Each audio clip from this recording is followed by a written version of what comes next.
여러분 안녕하십니까? 광주 MBC 뉴스투데이 시작합니다. 먼저 오늘의 주요 뉴스입니다. 이용석 광주시장과 김영록 전남지사가 내일 회동할 것으로 보입니다. 광주 전남 통합 논의가 중대 전환점을 맞을 것으로 전망됩니다. 이낙연 더불어민주당 대표가 광주 군공항 이전 특별법 개정에 당 차원의 협조를 약속했습니다. 전두환 신군부의 지시를 거부했다가 징계를 받은 뒤 명예가 회복된 전직 경찰관들에게 40년 전 기준으로 급여가 정산돼 논란이 일고 있습니다. 공무원을 폭행하고 반성문까지 쓰도록 한 강진군 체육회장에 대한 경찰 수사가 시작됐습니다. 파문이 확산되고 있습니다. 광주 전남 통합 관련 논의가 이번 주에 중대 전환점을 맞을 것으로 전망됩니다. 광주 전남 상생 발전을 위한 실무 협의가 1년 만에 진행이 되고 광주시장과 전남지사가 직접 만나 이 통합 문제에 대한 의견을 나눌 예정입니다. 이계상 기자입니다. 광주 전남 공동 현안을 논의하는 상생발전위원회가 다음 달 말쯤 개최될 예정입니다. 지난해 11월에 이어 딱 1년 만에 다시 열리는 것입니다. 이에 앞서 광주시와 전라남도는 그동안의 상생과제 추진 상황을 점검하고 새로운 과제 발굴을 위해서 이번 주 27일 실무위원회를 열기로 했습니다. 공공기관 2차 지방 이전 대응과 광역교통망 구축 등이 주요 논의 대상이 되고 광주 군공항 이전 등 민감한 현안도 조심스럽게 다뤄질 것으로 보입니다. 어느 한쪽의 생각을 가지고 다른 쪽에 강요하는 부분은 받아들일 수 없는 부분도 있기 때문에 대안을 만들어 가면서 추진해 가려고 하고 있습니다. 상생위 실무위원회와 별도로 광주시장과 전라남 도지사의 회동도 27일에 성사될 가능성이 커졌습니다. 시도 간 물밑 협의를 통해서 국민의힘 호남권 예산정책협의회가 열리는 날 시장과 지사가 별도로 만나 지역사회 최대 화두로 떠올라 있는 광주 전남 통합에 대해 서로의 의견을 나눌 것으로 알려졌습니다. 전문 연구기관에 시도 통합의 장단점을 분석하는 용역을 의뢰한 뒤 통합의 방식과 시기 등에 대해서 시도민 의견 수렴 절차를 거치도록 하는데 시장과 지사가 어느 정도 의견 접근을 본 것으로 분석됩니다. 큰 방향의 틀에 대해서 합의를 하고 이제 추진 준비단이나 위원회를 만들어서 거기는 전문가나 시민사회단체, 시민들이 직접 참여할 것입니다. 갈수록 비대해지는 수도권에 맞서 영남권 광역자치단체들이 발빠르게 공동 대응에 나서고 있는 가운데 광주시와 전라남도가 해묵은 과제들의 해법을 찾고 공동 발전을 꾀하는 획기적인 계기를 마련할 수 있을지 주목됩니다. MBC 뉴스 이계상입니다. 더불어민주당 이낙연 대표가 광주 군공항 이전 특별법 개정에 동참하기로 해 결과가 주목됩니다. 이용석 광주시장은 그제 광주를 방문한 이낙연 대표를 만나 광주 군공항 이전 사업과 5.18 민주화운동 등에 관한 특별법 개정 등 현안에 대해 당 차원의 협조를 요청했습니다. 이에 대해 이 대표는 광주 시민들의 삶의 질을 높이고 전남의 이전 지역을 지원하는 방안을 모색해 상생할 수 있도록 특별법 개정안 통과에 노력하겠다고 약속했습니다. 한 주의 시작인 오늘 대체로 맑은 날씨가 예상됩니다. 하지만 아침 추위가 계속되고 있어서 출근길 옷차림에는 주의하셔야겠습니다. 오늘 광주의 한낮 기온 21도 안팎으로 비교적 포근하겠는데요. 아침 기온은 7.9도로 쌀쌀하게 시작했습니다. 앞으로 아침 기온이 점차 오를 전망이긴 하지만 계속해서 크게 벌어지는 일교차에는 주의가 필요하겠습니다. 하늘 모습 보시면 날 자체는 매우 맑은 상태입니다. 또 먼지 걱정 없이 공기도 깨끗한데요. 밤사이 낮아진 기온 때문에 특히 강이나 호수, 해안 지역 근처에서는 안개가 짙게 끼어 있습니다. 유념하셔야겠습니다. 날씨 정보였습니다. 세월호 진실 규명을 위해 동참하는 시민들이 많지만 오늘은 6년 동안 이 세월호 가족들의 발을 자처한 버스기사 한 분을 소개하려고 합니다. 이 세월호 참사 당시 단원고 학부모들을 태우고 안산에서 팽목항으로 이동했던 고용호 버스기사인데요. 요즘은 416 진실버스를 운행하며 가족들을 지원하고 있습니다. 김한수 기자가 만나봤습니다. 416 진실버스 운전기사인 고용호 씨.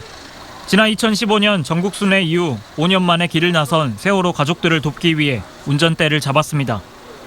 20일 동안 전국 28개 도시를 방문하는 만만치 않은 일정에다 전세버스 기사라는 생업도 있지만 고 씨는 가족들과의 동행에 흔쾌히 나섰습니다. 편해서 저를 찾겠죠. 또 찾는 거는 어머님 불러주면 무조건 갑니다. 무슨 다른 일 제껴놓고라도 무조건 가고요. 함께하는 마음으로. 고 씨가 세월호와 인연을 맺은 것은 2014년 참사 직후. 사고 소식을 접한 단원고 학부모들이 마음 졸이며 진도 팽목항을 향하던 전세버스를 운전하면서부터입니다. 고 씨의 딸도 당시 안산의 고교 2학년생, 세월호 희생자인 고 한세영 학생과 친구였습니다. 팽목항까지, 진도까지 이렇게 운항하면서 어머님들이 이제 어머님들 마음이라는 게 있잖아요. 그런 마음, 저도 부모 입장에서 그 생각만 하면 또. 지난 6년 동안 종종 세월호 유가족과 거리 농성을 함께하고 버스를 운행할 일이 생기면 자원했다는 고 씨. 세월호 참사의 진실 규명이 이루어져 가족들이 길 위에서 싸우는 시간을 멈추기만을 바라고 있습니다. 부모님들이 하루빨리 일생생활에 할 수 있도록 진상규명이 꼭 이루어졌으면 감사하겠습니다. MBC 뉴스 김한수입니다. 전두환 신군부의 지시를 거부했다가 징계를 받은 경찰관들이 이 징계 취소와 함께 40년 전 월급을 기준으로 급여를 정산받아 논란이 되고 있습니다. 국회 행정안전위원회 이형석 의원의 국정감사 자료에 따르면 경찰청은 최근 5.18 민주화운동 당시 강제 진압 명령을 거부했다가 징계를 받았던 경찰관 21명에 대한 징계를 취소하고 그 임금을 정산했습니다. 경찰청은 지연급여 정산 시 이자 적용에 관한 내부 규정이 없어 80년 당시의 봉급을 기준으로 급여를 정산해 대부분 20만 원 미만의 급여를 지급받은 것으로 전해졌습니다.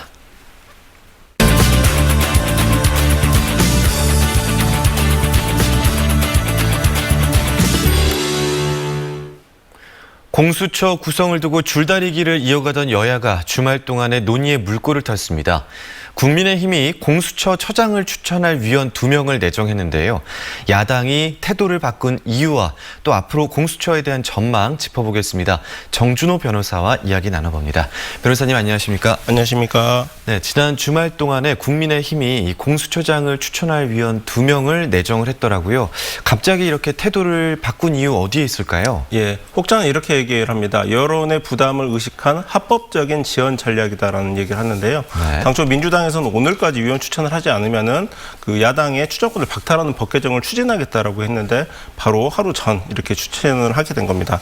왜 합법적인 지원 전략이냐? 현행법상 추천위원 7명 중에서 6명의 동의가 있어야지 그 처장 추천이 가능한데요. 네. 야당 몫으로 일단 2명을 추천을 하고 2명 다 동의하지 않으면 처장 그 후보자 추천은 불가능합니다. 그렇기 때문에 합법적인 지원 전략을 택한 것 아니냐라는 전망이 나오고 있습니다. 그렇군요. 추천된 위원들이 그 두 분 다 변호사시더라고요. 어떤 분이신가요? 예, 임정혁 변호사와 이현 변호사 두 분이신데요. 네.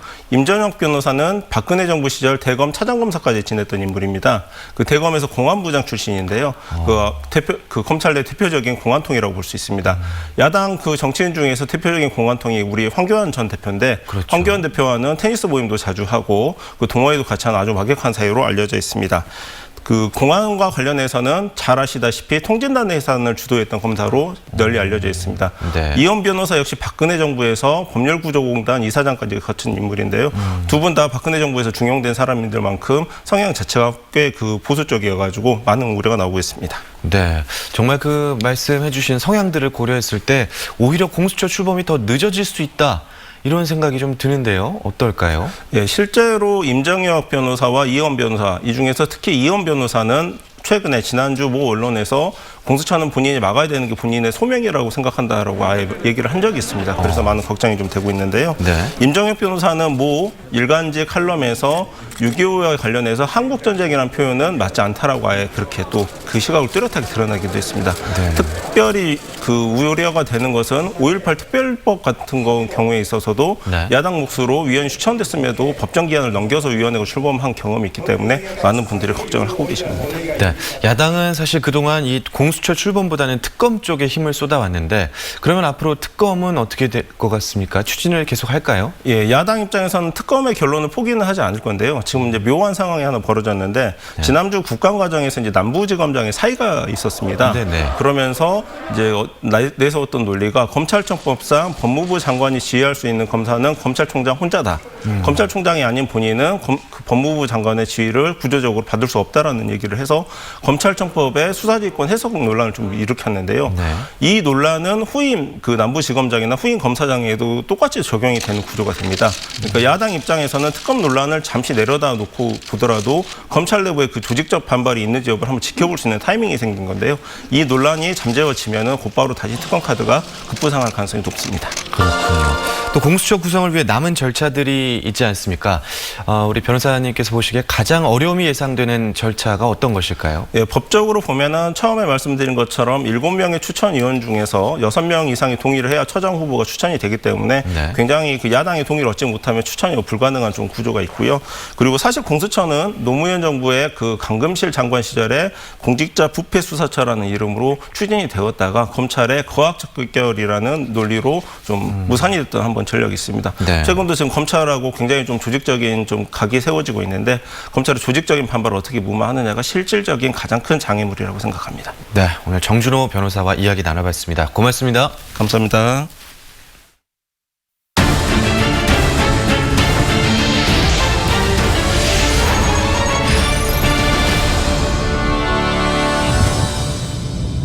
고흥군의 추모공원 조성 사업은 번번이 주민 반대의 발목이 잡혀 10여 년이 넘도록 표류하고 있는 지역의 수건 사업 가운데 하나입니다.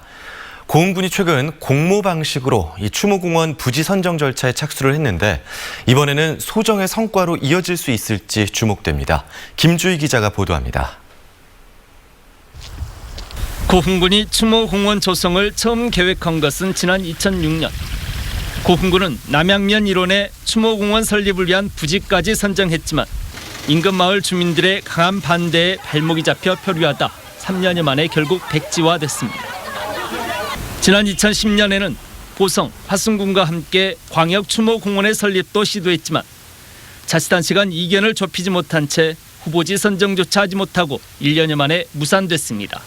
여기를 어디에서 어떻게 불편한가를 무엇이 내로 가면 나도 사업해야지 면장이고 니지 이것이 뭐야지. 14년째 공전하고 있는 고흥 추모공원 조성 사업. 공군이 최근 다시 추모공원 조성 사업을 추진하고 나섰습니다. 지역의 전체 화장률이 80%를 넘어서면서 추모공원의 조성이 더 이상 늦춰져서는 안 된다는 절실함이 반영됐습니다. 80% 된 중에 우리 공군로 와서 이거를 안치하는 것은 15에서 20%밖에 안 되더라. 나머지는 전부 다 외주로 자제분들이 사는 곳으로 전부 다 봉안시설이나 잔당지로 가불고 또 타 지역 그 화장장 시설이 있는 그곳에 봉안을 해버리더라. 군은 이번에는 주민 공모 방식을 통해 후보지를 선정할 방침입니다. 일단 고흥군은 6만 5천 제곱미터 이상의 부지 면적에 실제 거주 세대주 60% 이상의 동의를 얻은 마을을 신청 대상으로 하고 있습니다. 지역에는 인센티브도 제시하고 있습니다. 주민지원기금과 마을 환경 개선 사업 등에 40억여 원을 지원하고 추모공원 시설 관리에 따른 인력 채용도 주변 마을 주민들을 우선 배려할 계획입니다. 공원 내 시설 관리라든가 주차 요원들은 인근 마을 주민을 우선 채용하고요. 그다음에 카페, 부대 시설에는 그 마을의 운영권을 보유할 10년 동안 운영권을 보유할 계획이 있습니다. 지역사회 내 팽배한 소지역주의로 번번이 무산됐던 고흥 추모공원 조성 사업. 고흥군의 세 번째 시도가 소정의 성과로 이어질 수 있을지 지역의 관심 속에 시험대에 올랐습니다. MBC 뉴스 김주희입니다. 강진군 체육회장이 강진군청 간부 공무원을 흉기로 폭행하고 반성문까지 쓰도록 협박해 경찰에 입건된 것과 관련해 파문이 확산되고 있습니다. 강진군 공무원 노조는 지난 23일 강진읍 주요 광고 게시판에 강진군 체육회장의 구속 수사를 촉구하는 현수막 15개를 내걸고 경찰 수사와 별도로 검찰에 고발했으며 전라남도 체육회를 항의 방문하는 등 집단 행동에 나서고 있습니다.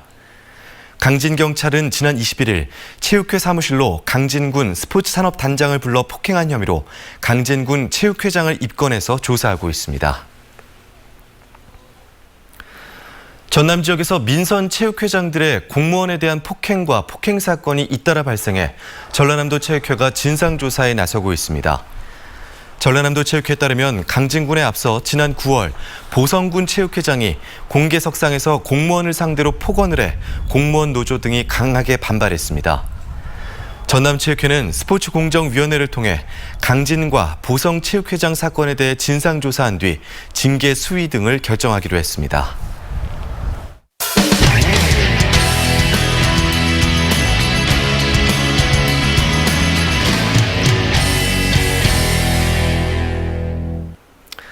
코로나19 확진자 가운데 상태가 위중해지는 경우는 대부분 폐렴이 악화되기 때문인데요.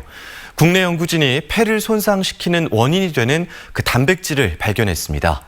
이 코로나19 확진자가 중증으로 악화되는 것을 사전에 파악하거나 한 발 더 나아가 폐 손상을 막는 치료제 개발까지 가능해질 전망입니다.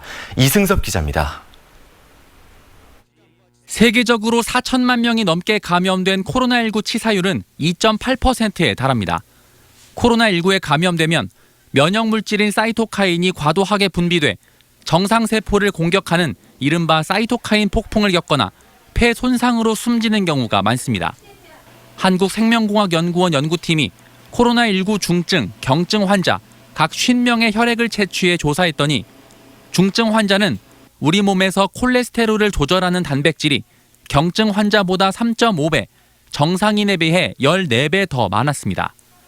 코로나19 바이러스가 증식하려면 체내 콜레스테롤을 흡수하는데 중증 환자의 경우 콜레스테롤 수치 유지를 위해 해당 단백질이 더 많이 활성화되기 때문입니다.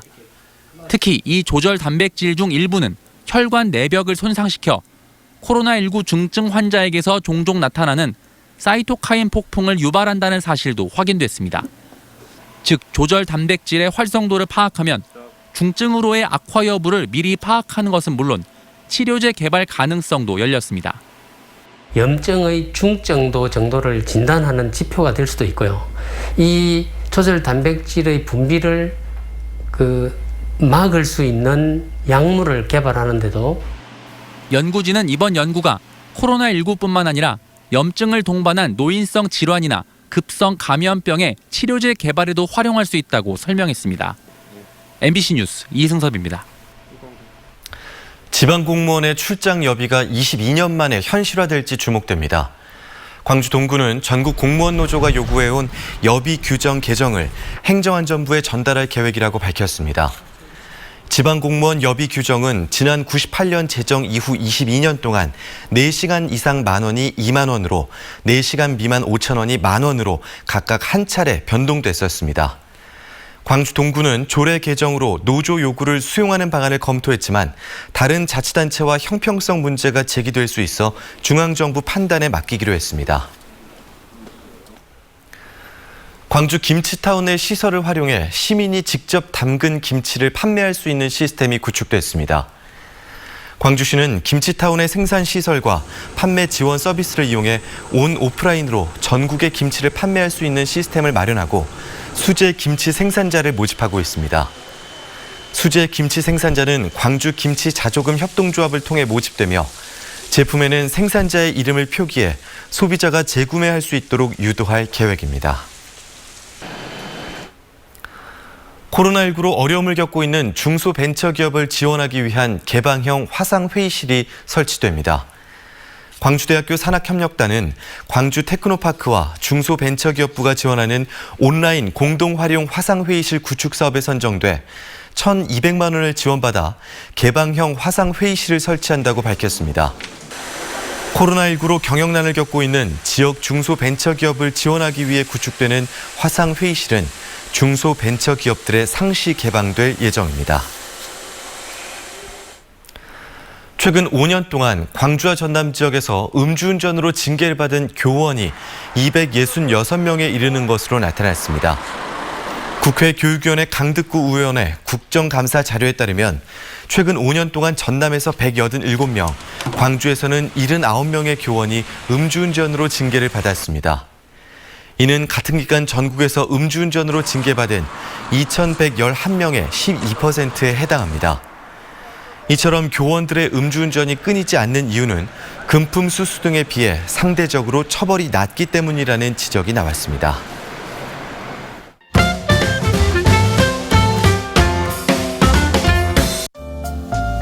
뇌졸중을 자동으로 진단하고 치료 방법을 제시하는 인공지능 시스템이 개발됐습니다. 전남대 연구팀이 400여 명의 뇌졸중 환자 MRI 데이터를 활용해 기존 진단법의 87% 이상 정확도로 치료법을 찾아내는 AI를 개발한 건데요. 기존 진단법보다 속도가 빨라 의료 현장에 도움이 될 것으로 기대됩니다. 해당 연구는 세계적인 과학 저술지 다이악노스틱스 최신호에 게재됐습니다. 칡덩굴에서 섬유질을 추출해 만든 천연 소재 수건이 개발돼 눈길을 끌고 있습니다.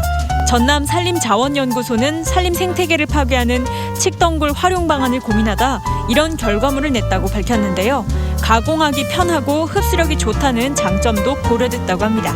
연구소는 보행 매트 등 칡덩굴을 활용한 물품도 계속 개발할 예정입니다. 아시아 문화권의 기원 의식을 녹여낸 풍화 아세안의 빛 전시가 담양 담빛 예술창고에서 열립니다. 따뜻한 백열 전구로 풍등을 표현하고 빛, 물, 소리를 활용해 하나 된 아시아의 모습을 담았는데요.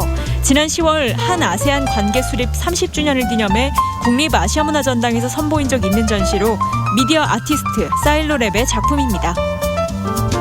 다음 주 토요일부터 2주간 충장로와 문화전당 일대에서 광주 프린지 페스티벌이 열립니다.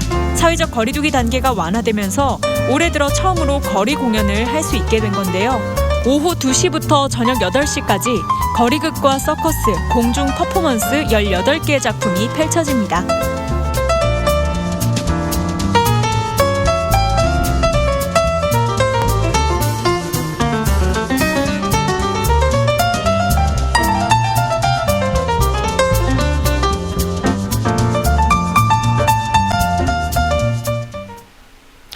가을이 깊어가면서 단풍도 울긋불긋 모습을 드러내고 있습니다. 계절이 깊어가는 가운데 아침 추위는 여전합니다. 광주의 한낮 기온은 21도 안팎으로 비교적 포근하겠는데요. 아침 기온은 7.9도로 쌀쌀하게 시작했습니다. 앞으로 아침 기온이 점차 오르긴 하겠지만 여전히 크게 벌어지는 일교차에는 주의하셔야겠습니다. 오늘 날은 아주 맑겠습니다. 종일 대체로 맑은 하늘이 드러나겠고요. 먼지 걱정 없이 공기도 깨끗하겠습니다. 다만 밤사이 낮아진 기온 때문에 특히 강이나 호수, 해안 지역 근처에서는 안개가 짙겠습니다. 유념하셔야겠습니다. 광주의 현재 기온은 8도 안팎 보이고 있는데요. 전남 지역의 아침 기온은 더 낮습니다. 화순에서는 3도 안팎의 기온으로 시작하고요. 장성과 담양에서는 4도 안팎의 기온으로 시작합니다. 한낮 기온은 대부분 지역에서 20도 안팎까지 오르면서 일교차가 15도 이상으로 크게 나는 곳이 많겠습니다. 목포에서는 아침 기온 10도 안팎으로 시작해 한낮 기온 19도로 아침 기온과 낮 기온 모두 어제보다 1, 2도가량 더 높겠습니다. 곡성과 구리에서도 3도 안팎의 기온으로 시작해서 한낮 기온 21도로 예상됩니다. 급격한 기온 변화에 감기 걸리지 않도록 주의하셔야겠습니다. 바다의 물결은 최고 1m에서 1.5m로 비교적 잔잔하게 일겠습니다. 다가오는 일요일에는 비 소식이 들어있고요. 비가 오기 전까지는 맑은 날씨가 지속되면서 대기의 건조함이 심해지겠습니다. 화재 사고 주의하시기 바랍니다. 날씨 정보였습니다. 이상으로 광주 MBC 뉴스투데이를 마칩니다. 시청해주신 여러분 고맙습니다.